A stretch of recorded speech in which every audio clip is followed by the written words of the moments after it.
everyone, and welcome back to the channel. In today's video, I'm going to show you how to put in a name availability search for an incorporated trustee. That's churches, mosques, NGOs, and associations or clubs. So in my previous videos, in 2 or 3 videos, I've already done how you can register an incorporated trustee, a church, a mosque, or an association. But in this video, I'm going to show you how you can do the name availability search. So let's just not waste any more time. Let's just jump right into the video. So this is what the new portal looks like, right? So I'm just going to click new name reservation. But when I click it and you see the drop down, you'll see that there's no NGO or association reservation here.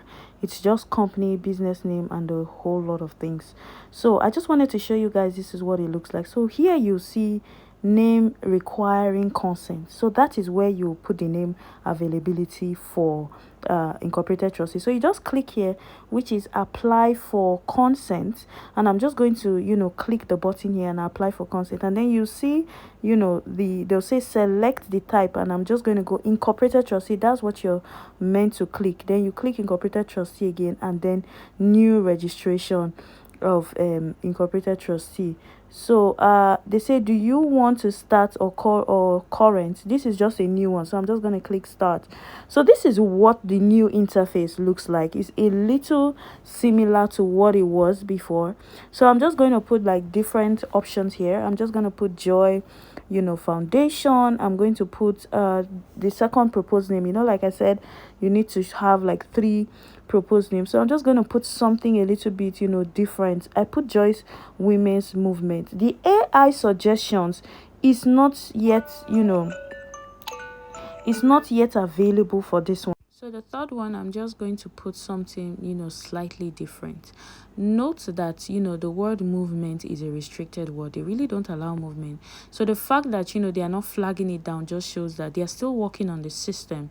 So maybe after now it's going to work. So I'm just going to put here foundation based association, and foundation, I'm going to repeat it here, and then I'm just going to put the email of the proposed foundation, or should I say the dummy foundation. I'm just going to put it here, and just like I said, it's better if it is a corporate email or the foundation's email. So if you haven't done that, make sure you do that before you do this. And then the description, I'm just going to keep it very short, and then I'm just going to type here again foundation based association. What I will advise you to do is be very, very careful about the things you type on here, because once it's done, you can't change it again. So the registered office is going to be in the FCT. Wherever you are, you can also fix that from anywhere in Nigeria at all, so you can fix that. I'd say leave the postcode so that it does not show on your address. Then I'll just come here and put the number. If you don't have a specific number, you can put number 1 and put the street or whatever address that you want to put, but at least let there be a number. You cannot do that without a number. And then I'll now proceed and put save and continue. And then here is the constitution.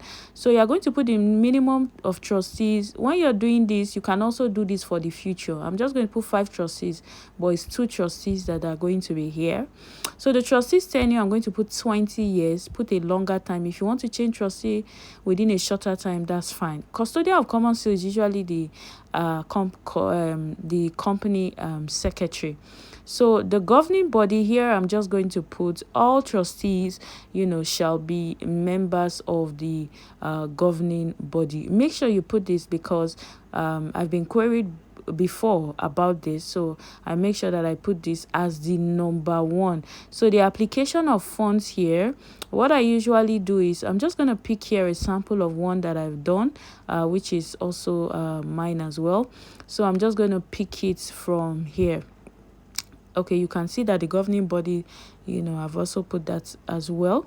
So application of funds, which is here, funds shall be applied for the sole purpose of the NGO. So I'm just going to fix that here.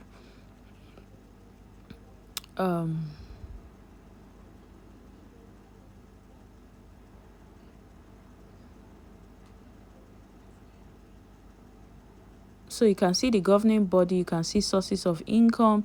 So application of funds, the funds shall be for the purpose and the objectives of the foundation. So if you already know that, you can just fix that there.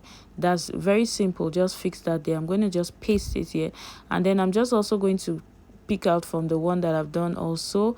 And the foundation shall open a bank account in its name. So you can just literally just copy that, if you're registering it yourself. I also have, in the description, I'm also going to leave a guide on how I do that. I also put sample types of association and everything, so that you can just pick it from there. And it's just 5,000 naira only, so you can just grab that, and that will serve as a guide for you to be able to raise. So I'm just going to pick out these other objects from here that I listed here. In that guide that I did, that's on seller, I put objects for different type of associations, for NGOs, for churches, for clubs. So I have different objects that I put there. Sources of income, how you can fill it, what you need to fill, how you should also fill it in that guide as well. So you want to go grab that guide to be able to help you register your company. It's way cheaper if you look at it than hiring an accredited agent. So you want to do that real quick. So I'm just going to paste here all these objects. The objects can be 4, 5, 3, whatever it is, the amount. So I'm just going to put 4 here and leave it. So here is trustees. Now in the new this thing, they've put it now chairman, if it's a chairman, if it's the secretary. So you want to fill in the information of the chairman first. So I'm just going to fill that here in as quickly as possible. I'll just fill in my name and put in my date of birth here. So I've done the field that I've put the chairman and the secretary, and then you're going to see the information here. You can edit it, you can delete it, and then I'll just click save and continue. So once I've done that, you don't need to upload any documents here, right? So you don't need to upload. In the preview section, make sure you look at it very well to be sure that you have not made any mistake. This is the preview. This is what it looks like. So you want to read that over and over and over again. Check all the information, because once it's done and once it has been approved, you cannot make changes to this. So this is where a lot of people have issues. So after that, you just click here, and then the remitter is going to show you the fees, and then you can make your payments. Straightforward, easy, no mago, no stress. It's very easy. You can do this on your own, and then you just click on the payment section, and that's that for that. You've already reserved a name for Incorporated Trustee. Let me know in the comment section if you have any questions, and I'll be willing to answer. If you haven't already subscribed, make sure you subscribe. Okay. So I hope the video was helpful. If it was, don't forget to share, like, and subscribe. If you haven't already subscribed, it encourages us to put more video, more content like this. If you have any question, don't forget to put in the comment section. I always answer your questions. And thank you guys for watching. Until I see you guys in my next video. Bye.